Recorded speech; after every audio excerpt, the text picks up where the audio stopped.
Welcome to this week's The Week That Was. Two things that I'd like to share this week. First of all, I want to get really technical and I want to talk about the concept of basis risk.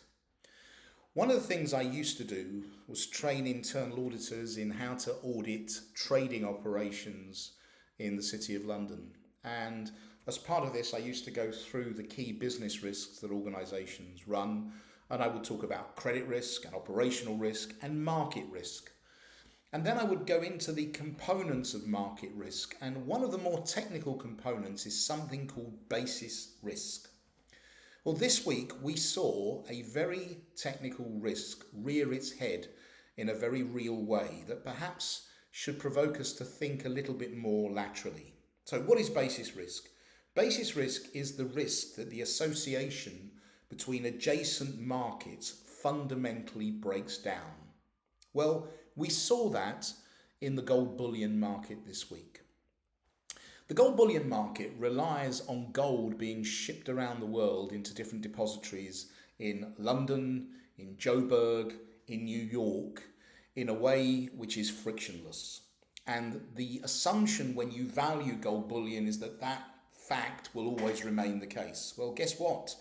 Donald Trump and his tariffs interfered with the bullion market this week because for a period of about 48 hours, the bullion market thought that tariffs were going to apply to gold bullion or certain types of gold bullion being shipped into the United States, expressly from Switzerland, amongst other countries. Well, if that's the case, then the whole basis of pricing in the bullion market is totally disrupted.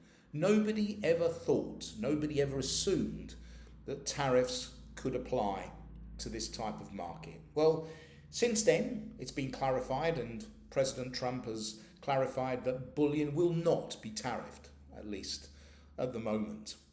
What other assumptions are we making about adjacent markets? Do we always assume that states will pay their debts? Do we always assume that debt will be properly valued? Do we always assume that people will behave in a particular way? What are the assumptions that you're baking into the way you value, the way you make decisions? Do you ever challenge those assumptions? That's basis risk. We saw a very big example of it.